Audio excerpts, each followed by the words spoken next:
బాపట్ల నియోజకవర్గ ప్రజలకు, రాజశేఖర రెడ్డి గారి అభిమానులకు, చేరి వచ్చిన ప్రతి అన్నకు, ప్రతి తమ్ముడికి, ప్రతి అక్కకు, ప్రతి చెల్లికి, ప్రతి అమ్మకు, ప్రతి అయ్యకు, మీ రాజశేఖర రెడ్డి బిడ్డ మీ వైఎస్ షర్మిలారెడ్డి శిరస్సు వంచి చేతులు జోడించి మనస్ఫూర్తిగా నమస్కరించుకుంటోంది.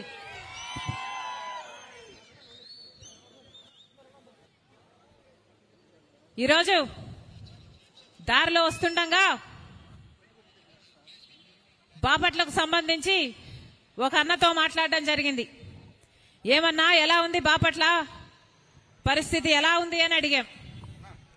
దాంతో అన్నాడు, అమ్మా మీ నానున్నప్పుడు కేవలం బాపట్ల నియోజకవర్గానికి 1400 కోట్లు శాంక్షన్ అయింది తల్లి.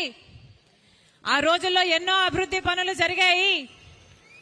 ఆ తర్వాత వచ్చిన తెలుగుదేశం గాని ఇప్పుడున్న వైసీపీ వల్ల గాని ఏ పనులు జరగలేదు, బాపట్ల అభివృద్ధి చెందిందే లేదు అన్నాడు. ఆ రోజు రాజశేఖర రెడ్డి గారు గ్రామాలకు ఏ వేశారో అవే రోడ్లే ఉన్నాయి, అవే నీటి సౌకర్యాలే ఉన్నాయి. ఇంకా ఇప్పుడు పరిస్థితి హీనమైంది తప్ప మెరుగైంది లేదమ్మా అన్నాడు. కొన్ని చోట్ల కనీసం తాగడానికి కూడా నీళ్లు లేవు. రాజశేఖర రెడ్డి గారు ఉన్నప్పుడు ఇక్కడ డెల్టా మోడర్నైజేషన్ పనులు రాజశేఖర రెడ్డి గారు మొదలు పెట్టాడు. ఆ పనులన్నీ పూర్తయిపోయింటే మాకు 2 పంటలకు నీళ్లొచ్చేవి తల్లి. ఇప్పుడు ఆ పరిస్థితి లేదు అన్నాడు. మరి ఇప్పుడున్న ప్రభుత్వం ఏం చేస్తుందన్నా, కట్టలేదా అంటే లేదమ్మా, ఎవరూ పట్టించుకోలేదు. చంద్రబాబు పట్టించుకోలేదు, అటు జగనన్న గారు పట్టించుకోలేదు, ఎవరూ పట్టించుకోలేదు. ఇక్కడ కొన్ని చోట్లయితే కనీసం తాగడానికి కూడా నీళ్లు లేవు తల్లి అని అన్నాడు. ఎందుకన్నా అని అడిగాను.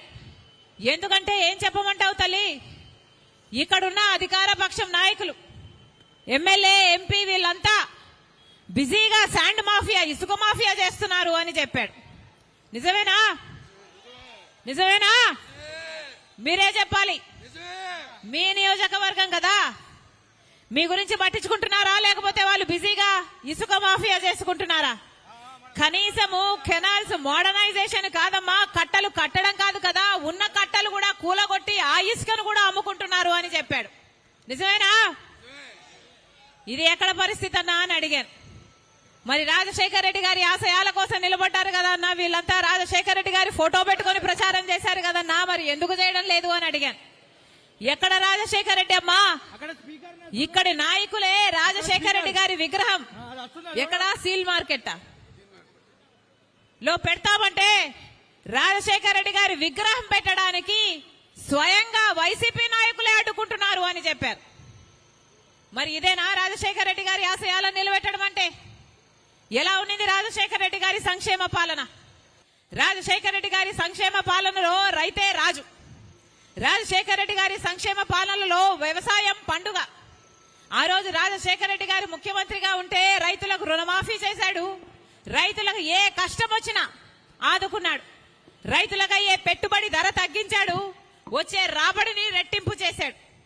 రాజశేఖర రెడ్డి గారు ఉన్నప్పుడు ఇన్పుట్ సబ్సిడీ ఉండే, విత్తనాల మీద సబ్సిడీ ఉండే, డ్రిప్పుల మీద సబ్సిడీ ఉండే, పంట నష్టపోతే అద్భుతంగా పంట నష్టపరిహారం ఉండింది. ఇప్పుడుందా పరిస్థితి? ఇప్పుడు కనీసం పంట నష్టపోతే, పంట పండిస్తేనేమో గిట్టుబాటు ధర రాదు, పంట నష్టపోతేనేమో కనీసం బీమా కూడా రాదు, కనీసం పంట నష్టపరిహారం కూడా ఇయ్యని ప్రభుత్వం జగనన్న గారి ప్రభుత్వం. మరి ఏమనాలి? ఇదేనా రాజశేఖర రెడ్డి గారి ఆశయాలను నిలబెట్టడం అంటే? రాజశేఖర రెడ్డి గారి పరిపాలన, సంక్షేమ పరిపాలన ఎక్కడ? జగనన్న గారి పాలన ఎక్కడ? రాజశేఖర రెడ్డి గారి సంక్షేమ పాలనలో విద్యార్థులకు రాజశేఖర రెడ్డి గారు వాళ్ళు చదువుకోవాలని డబ్బు లేని కారణంగా ఏ బిడ్డ చదువు ఆగిపోకూడదని రాజశేఖర రెడ్డి గారు ఒక మాట అనేవాడు.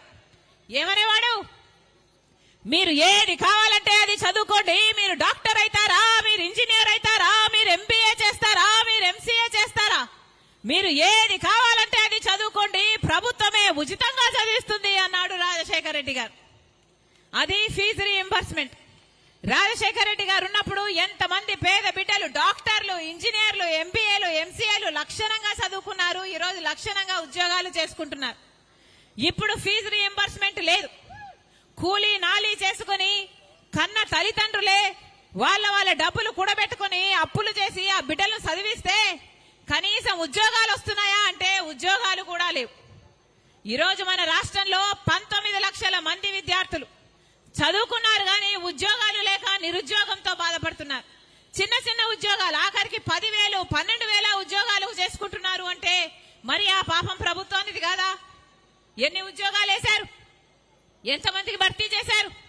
ప్రతి సంవత్సరము జాబ్ క్యాలెండర్ అన్నాడు జగనన్న గారు. జనవరి 1న జాబ్ క్యాలెండర్ విడుదల చేస్తానన్నాడు. ఎన్ని జనవరి 1 అయిపోయింది, ఎన్ని జాబ్ క్యాలెండర్లు విడుదల చేశారు? కనీసం 5 సంవత్సరాలలో ఒక్క జాబ్ క్యాలెండర్ అయినా, జనవరి 1న ఒక్క జాబ్ క్యాలెండర్ అయినా విడుదల చేశారా? కనీసం ఈ 5 ఏళ్లలో ఒక్కటి గ్రూప్ 1 ఉద్యోగమైనా వచ్చిందా? అంటే మన ఆంధ్ర రాష్ట్ర బిడ్డలు కనీసం గ్రూప్ 1 ఉద్యోగాలు చేయడానికి కూడా అర్హులు కారా? మరి ఇదేనా రాజశేఖర రెడ్డి గారి ఆశయాలను నిలబెట్టడం అంటే? ఎక్కడ రాజశేఖర రెడ్డి గారి సంక్షేమ పాలన, ఎక్కడ జగనన్న గారి పాలన? ఎక్కడ? భూమికి ఆకాశానికి ఉన్నంత తేడా లేదా? ఏమన్నాడు జగనన్న గారు? పూర్తి మద్యపాన నిషేధం చేస్తానన్నాడు జగనన్న గారు. 5 ఏళ్లలో పూర్తి మద్యపాన నిషేధం చేస్తానన్నాడు. అసలు మద్యం అన్నది ఎక్కడా లేకుండా చేస్తాను, ఆ తర్వాతే వచ్చి మీ ఓట్లు అడుగుతాను అన్నాడు జగనన్న గారు. నాకు మేనిఫెస్టో అంటే బైబిల్, ఖురాను, భగవద్గీతతో సమానం అన్నాడు. ఆ మేనిఫెస్టోలో నేను పెట్టాను మద్యపాన నిషేధం చేస్తాను అన్న జగనన్న గారు. మరి ఇప్పుడు ఏమైంది? అన్నా ఎలా ఉంది ఇప్పుడు పరిస్థితి అని మొన్న 4 రోజుల కింద నేను ఒక అన్నని అడిగితే, ఏమి మద్యపాన నిషేధం అమ్మా, ఇప్పుడు సర్కారే మద్యం అమ్ముతుంది, అది కూడా సర్కారు ఏది అమ్ముతే అదే కొనాలి అన్నాడు.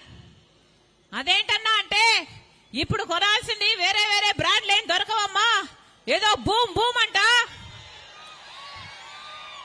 స్పెషల్ స్టేటస్ అట, ఇవే దొరుకుతాయి తల్లి అన్నాడు. ఈరోజు ప్రత్యేక హోదా తేవడం కథ ఏమో గాని స్పెషల్ స్టేటస్ అని మందుబాటలు అయితే వచ్చింది, జగనన్న గారి పుణ్యం. మరి ఇదేనా మాట నిలబెట్టుకోవడం అంటే? ఇప్పుడు కనీసం ఆన్లైన్ సేల్స్ లేవు, ఒక కార్డుతో పేమెంట్ లేదు, మద్యం షాపులో పూర్తి క్యాష్ పేమెంట్లే అంటున్నారు. ఎందుకు అని అడుగుతున్నాం. అంటే రాష్ట్రానికి వచ్చే ట్యాక్సులు రావటం లేదు, కేంద్రానికి వచ్చే ట్యాక్సులు పోవటం లేదు. అయినా కూడా పూర్తి అక్రమమైనా కూడా యథేచ్ఛగా మద్యం అమ్ముకుంటున్నారు. ఏం చేతనైంది? ఈ 10 సంవత్సరాలైంది